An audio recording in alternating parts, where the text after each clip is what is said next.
तो स्टूडेंट, आज हम लोग शुरू करते हैं अगला चैप्टर। अगला चैप्टर जो है बेटा आपका वो है द्विविमीय गति या समतल में गति। क्या है बेटा? द्विविमीय या समतल में गति। इसके पहले वाले चैप्टर में हम लोगों ने बात किया था कि गति क्या होती है, और सरल रेखीय या ऋजु रेखीय गति में हम लोगों ने बहुत सारे पैरामीटर डिफाइन किया था, जैसे विस्थापन, दूरी, चाल, वेग, औसत वेग, त्वरण, और एक समान त्वरण के लिए 3 इक्वेशन हम लोगों ने निकाला था। अब बेटा जो अगला चैप्टर आज हम लोग शुरू करेंगे वो समतल में गति होगी, या इसी को बेटा द्विविमीय गति भी कहते हैं। क्या कहते हैं? द्विविमीय गति। तो चले देखिए बेटा परिभाषा क्या होता है समतल में गति। समतल में गति परिभाषा इसकी देखें बेटा। जब भी देखें, आपने देखा होगा कि रेलवे ट्रेन जो होती है, रेलगाड़ी जो होती है, एक सीधी रेखा पे चलती है। तो इस प्रकार की जो गति होती है बेटा वो क्या होता है? सरल रेखीय गति होती है, ऋजु रेखीय गति होता है। लेकिन कभी सोचिए जो एक क्लॉक नीडल होता है वो कैसे गति करता है? क्लॉक नीडल कैसे गति करती है? या सांप की गति आपने देखा, ये कैसे होता है? टेढ़ा मेढ़ा होता है ना सांप की गति। कैसे घूम घाम के होता है? ऐसे चलता है। तो इस प्रकार की गति जो बेटा वक्रीय पथ पर गति कर रहा हो, उस प्रकार की गति को समतल में गति कहते हैं। असल में बेटा मान लो इस पे एक प्लेन, एक समतल बताएं, 2 अक्ष इस पे लगाएं, एक y अक्ष लगा दें, एक x अक्ष लगा दें, तो क्या इसी के बीच में ऐसे घूम घाम रहा है? तो इस प्रकार की गति क्या कहलाती है बेटा? समतल में गति। अब ध्यान से देखें बेटा, यदि समतल में गति मान लो हम लोग एक छोटा सा फिगर बनाया, ऐसे गति कर रहा है, तो इसकी विस्थापन मान लो पॉइंट P पे था, तो इसकी विस्थापन सदिश रही होगी कितना बेटा? R1 रही होगी, R1 रही होगी। कुछ समय पश्चात ये उसी विस्थापन सदिश से कहाँ, उसी गति करते हुए कहाँ आ रहा है? देखें बेटा, ये आ रहा है क्यू पे आ जा रहा है, मान लेते हैं क्यू पे आ जा रहा है, तो इसकी विस्थापन सदिश क्या हो जाएगी बेटा? बदल जाएगी, R2 हो गया। तो जो एक्चुअल में विस्थापन तय करेगी, इसके 2 घटक होंगे, 2 कंपोनेंट मिलेंगे। एक तो बेटा ध्यान से देखें, इधर ए क्या मिलेगा? y अक्ष पे मिलेगा। इसको बेटा बोल देंगे कि y दिशा में जो परिवर्तन हो रहा है। और ऐसे ही यदि x अक्ष पे देखा जाए तो x अक्ष पे बेटा हम दूसरे कलर से इसको प्रदर्शित कर दे रहे हैं। एक तो ये x1 होगा और कुछ देर बाद ये आया x2 पे। तो क्या ये दोनों दिशाओं में गति कर रहा है? देखें, तो इसका विस्थापन समतल में गति करते हुए कण का जो विस्थापन होता है, एक दिशिक ना होके, एक अक्ष में ना होके, दोनों अक्षों में हो रहा है। y अक्ष में भी विस्थापन हो रहा है, y दिशा में भी विस्थापन हो रहा है, और x अक्ष में भी विस्थापन हो रहा है। तो विस्थापन सदिश हो जाएगी समतल गति में। जो विस्थापन हो जाएगा वो क्या हो जाएगा बेटा? r जो हो जाएगा, पहले का मान लो R2 माइनस R1 लिखा जाए, तो R2 माइनस R1 लिखेंगे। R2 के लिए आप R2 के लिए क्या लिख सकते हैं बेटा? इसको कंपोनेंट फॉर्म में लिखेंगे, x2i cap plus y2j cap, ऐसे माइनस कर देंगे इसके लिए x1i cap plus y1j cap. तो देखो बेटा ये एलॉन्ग एक्स एक्सिस जो है, एक्स अक्ष के जो दिशा में है उसको एक साथ करेंगे तो ये x2 माइनस x1 हो जाएगा। x वाले घटक को एक साथ ले लें, y वाले घटक को एक साथ ले लें, तो देखो बेटा ये क्या मिल जाएगा? x2 माइनस x1 और ये i कैप मिल जाएगा प्लस y2 माइनस y1 और ये j कैप मिल जाएगा। यही क्या है आपका? यही तो डेल्टा x है। ओहो, यही तो डेल्टा y है। तो डेल्टा आर जो आर हो गया बेटा विस्थापन सदिश जो आया वो x अक्ष की दिशा में भी आया और y अक्ष की भी दिशा में आया। तो हमारे कहने का मतलब है जब भी कोई कण एक समतल में गति करता है तो उसके विस्थापन के दो घटक मिलते हैं। उसके विस्थापन के दो घटक मिलते हैं। मानते हैं कि एक क्षैतिज दिशा में मिलेगा, क्षैतिज दिशा में, और एक ऊर्ध्व दिशा में मिलेगा। तो हम लोग परिभाषा क्या बना सकते हैं कि जब कोई कण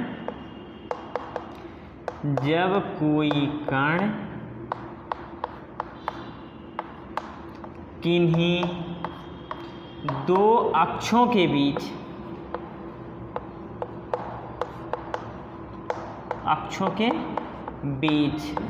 अच्छा बेटा होता क्या, दो अक्ष के बीच जो मान लो एक अक्ष है, इसको हम ले लें और एक अक्ष इसके ले लें, तो इनके बीच का जो स्पेस होगा ना, जो जगह होती है वो समतल कहलाती है। दो स्ट्रेट लाइन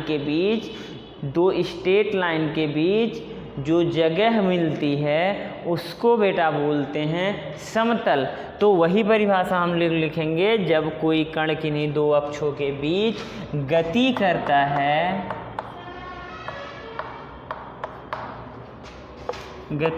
है तो यह गति एक समतल में गति कहलाती है। क्या कहलाती है बेटा? एक समतल में गति कहलाती है। क्या बेटा ठीक है? अब देखें, एक समतल में गति हुआ तो कण के कितने विस्थापन मिले बेटा? दो तरह का विस्थापन मिलता है, एक एलॉन्ग x एक्सिस, एक एलॉन्ग y एक्सिस। तो बेटा और देखें, और क्या हम लोग कह सकते हैं कि इसके उदाहरण बेटा समतल, आप वृत्तीय गति देखे हो, वृत्ताकार पथ पे जो गति करती है, वृत्ताकार पथ पे गति करता हुआ वो जो गति होगा वो क्या होगा? समतल में गति। आप कोई चीज़ ऐसे फेंक देंगे तो ये क्या होगा? ऐसे वक्रीय पथ पे गति करेगा कि नहीं करेगा? इसको बोलते हैं प्रक्षेप्य गति। तो वृत्तीय गति और प्रक्षेप्य गति दोनों एक विशेष प्रकार के समतल गति का उदाहरण है बेटा। क्या है? समतल गति का उदाहरण है। तो हम लोग इसके उदाहरण दे सकते हैं। इसके उदाहरण क्या हो जाएंगे बेटा? पहला हो गया वृत्तीय गति, और दूसरा क्या होगा बेटा? प्रक्षेप्य गति। तो बेटा ये दोनों हम लोगों को पढ़ने हैं और दोनों बहुत मन से पढ़ने हैं बेटा। इस चैप्टर में पूरा रफ्तार से हम लोग दो टॉपिक बहुत अच्छा पढ़ने वाले हैं बेटा, वृत्तीय गति और प्रक्षेप्य गति। तो यहाँ तक किसी को कोई डाउट? ठीक है बेटा। हाँ, इसमें देखो विस्थापन कितने मिलते हैं, ये देखें। एक इम्पॉर्टेंट नोट ये है बेटा, समतल गति में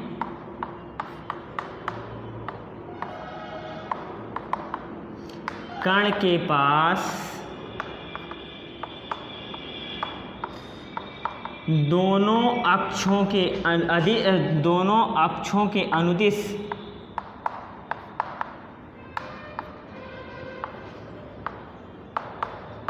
क्या प्राप्त होता है बेटा? क्या होता है? बोलो बोलो बोलो, क्या होता है? विस्थापन होता है। दोनों अक्षों के अनुदिश विस्थापन, चाहो तो बेटा यहीं लिख दें, वेग त्वरण मिलता है। वेग, विस्थापन, वेग, त्वरण आदि प्राप्त होता है।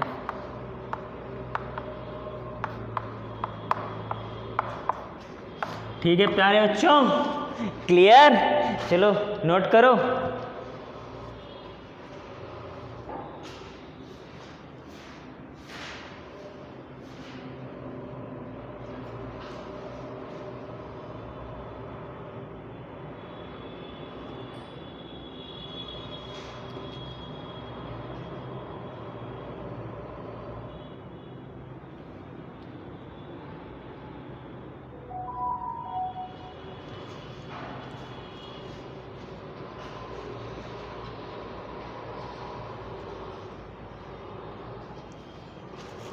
चलो बच्चों हो गया, तो रेज करते हैं हम, और इसके बाद हम लोग देखे जाए इसमें और क्या क्या प्राप्त होता है।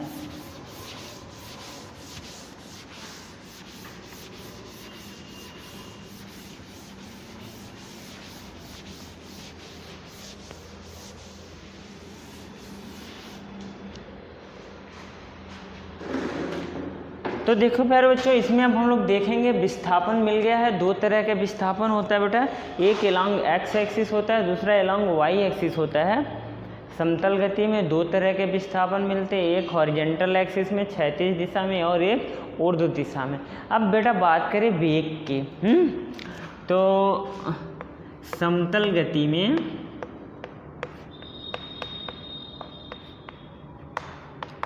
वेग,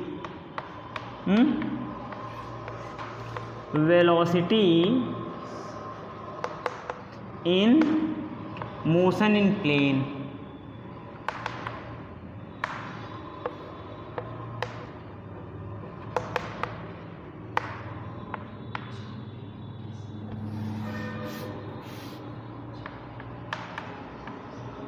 तो देखो प्यारे बच्चों, हम लोग मान लें कि दो अक्ष हैं, एक एक्स अक्ष है और दूसरा वाई अक्ष है। इसमें कोई कण ऐसे मूव किया, ऐसे मूव किया, ये पॉइंट P से पॉइंट P2 पे गया, P1 से P2 पे गया।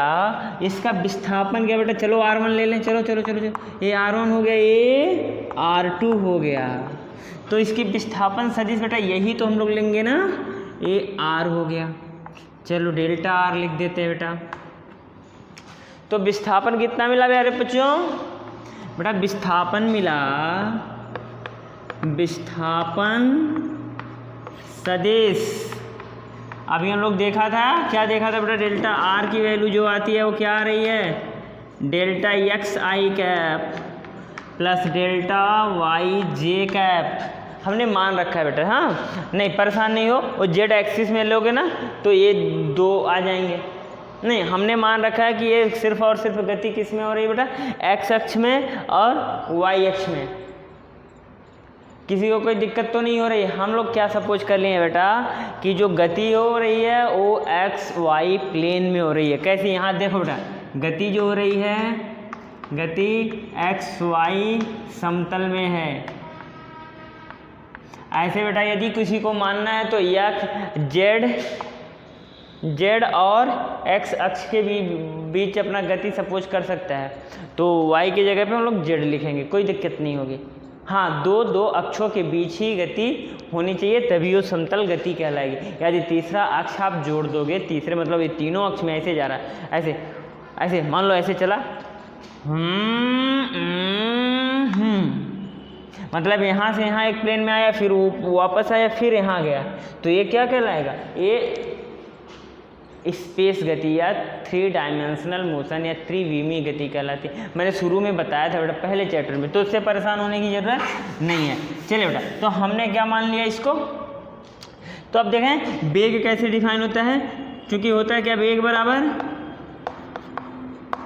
चलिए बेटा वेग कैसे परिभाषित होता है, v इक्वल टू होता है बेटा ऐसे कर लें, delta R by delta t। और यदि बेटा डेल्टा t क्या हो, बहुत छोटी क्वांटिटी हो, तो v कितना लिख देते हैं बेटा, इसी को क्या लिखते हैं, लिमिट लगा देते हैं कि नहीं लगा देते हैं। देखें limit delta t tends to 0 delta R by delta t। अरे हाँ ना बोलो, तो इसी को क्या बेटा बोलते हैं dr बाई dt। चलो अब सुने, r कितना अपना, क्या r यही है, तो बेटा देखो r यही है, तो v इक्वल टू हो जाएगा d by d T. r कितना है, x i cap Y j cap, तो बेटा यहाँ रखें, तो ये कितना आ जाएगा, देखो ये आ जाएगा d x by d t i cap plus d y by d t j cap. ठीक है, तो क्या मिल जाएगा बच्चों, देखो ये आपका मिल जाएगा v इक्वल टू इतने को बेटा वी एक्स ले लें, देखें इतने को एलॉन्ग एक्स एक्सिस ले लें तो v x i cap plus v y j cap, तो वी एक्स कितना लिख देंगे बेटा, वी एक्स है d x by d t और वी वाई कितना हो जाएगा d y by d t. अरे ये क्या सर जी, देखो बेटा ये है कि जब भी कोई कण समतल में गति करता है तो उसके वेग के दो घटक मिलते हैं, एक घटक बेटा इस एक्स अक्ष की दिशा में, एक वाई अक्ष की दिशा में। मतलब समतल गति में ये इसको बोलेंगे बेटा क्षैतिज घटक, इसको क्या बोलेंगे क्षैतिज घटक, और इसको क्या बोल लेंगे बेटा ऊर्ध्व घटक। मतलब एक कण जो समतल में गति कर रहा है बेटा उसके पास विस्थापन भी दो दिशाओं में होता है, एक विस्थापन वाई अक्ष की दिशा में, वाई एक्सिस में, और वन एलोंग द एक्स अक्ष। और जब विस्थापन बेटा दोनों दिशाओं में होगा तो ऑब्वियस सी बात है दोनों दिशाओं में उसके पास क्या होंगे वेग। तो एक वेग को हम लोग बेटा क्षैतिज वेग कहेंगे, दूसरे को क्या बोलेंगे ऊर्ध्व वेग। तो इस प्रकार वेग वेक्टर क्या हो जाएगा, वेग सदिश आ जाता है कि वी एक्स आई कैप, मतलब एक्स अक्ष की दिशा में जो इसका सदिश वेग है वो प्लस वाई अक्ष की दिशा में जो सदिश वेग है, दोनों का सम क्या हो जाएगा इस वेग। अच्छा इसका परिणामी क्या हो जाता है बेटा, सिर्फ हम लोग परिमाण की बात करें, वेग का जो परिमाण हो जाएगा under root v x square plus v y square हो जाएगा। चले प्यारे बच्चों यहाँ तक ठीक है, कोई दिक्कत है? तो चलो बेटा हम लोगों ने समतल में गति परिभाषित कर लिया कि समतल में असलियत में गति क्या होता है। इसके दो उदाहरण देख लिए हम लोगों ने, एक तो वृत्तीय गति भी समतल गति होती है और दूसरा बेटा प्रक्षेप गति भी समतल गति होती है। और इस समतल गति में हम लोगों ने विस्थापन को देखा कि विस्थापन दो मिलते हैं, एक एलॉन्ग एक्स एक्सिस दूसरा एलॉन्ग वाई एक्सिस। फिर हम लोगों ने देखा कि वेग भी इसके दो मिलते हैं, इसके वेग कितने मिलते हैं, दो मिलते हैं। एक तो वेग बेटा एक्स अक्ष की दिशा में, दूसरा वाई अक्ष की दिशा में। उसके लिए हमने फॉर्मूला भी यहाँ निकाल लिया बेटा। अब देखिए इसकी दिशा क्या हो जाएगी, इसके परिणामी को जो दिशा होती है, वेग के परिणामी की दिशा मान लो इस पॉइंट पे निकालना है तो बेटा एक स्पर्श रेखा ड्रा कर दो, तो ये वेग की दिशा बताएगी। क्या बताएगी, वेग की दिशा। ठीक है, यहाँ निकालना है बेटा, मान लो इस पॉइंट पे आप निकालना चाहो तो यहाँ, तो ये वेग की दिशा हो जाएगी। और यही वेग की दिशा जो होती है बेटा हम लोग ऐसे निकाल सकते हैं, दिशा देखें कैसे निकालेंगे, tan theta is equal to हो जाता है बेटा v y by v x, या थीटा इज इक्वल टू हो जाएगा tan inverse v y by v x. क्या मतलब है बेटा, कैसे निकालेंगे, हम क्या करेंगे, सबसे पहले हमारे जो कण है उसका वेग निकाल लेंगे। इस वेग के दो घटक मिल जाएंगे, एक एलॉन्ग वाई एक्सिस, एक एलॉन्ग एक्स एक्सिस। अब वाई देखें, वाई की दिशा में जो वेग मिल रहा है उसी वेग में एक्स अक्ष की दिशा में जो वेग मिल रहा है उससे भाग कर दें, उससे भाग कर दें तो क्या हो जाएगी, दिशा जो मान आएगी वो दिशा बताएगी। और उसी का टेंजेंट, उसी का स्पर्श ज्या जब हम लोग लिख देंगे तो क्या हो जाएगी, उसके वेग की दिशा बताएगी। और इसको हम लोग कैसे कर सकते हैं बेटा, जिस पॉइंट पे गति की दिशा निकालनी है, वेग की दिशा निकालनी है, उसी पे एक स्पर्श रेखा खींच दें तो स्पर्श रेखा की जो दिशा होती है वही क्या बताती है, समतल गति करते हुए कण के वेग की दिशा। चले प्यारे बच्चों, तो आप वीडियो को पूरा मन से देखिए, जहाँ अच्छा लगे उसको भी कमेंट करिए और जहाँ नहीं समझ में आए उसको भी कमेंट करिए, लाइक करिए, सब्सक्राइब करिए चैनल। ठीक है बच्चों, ओके।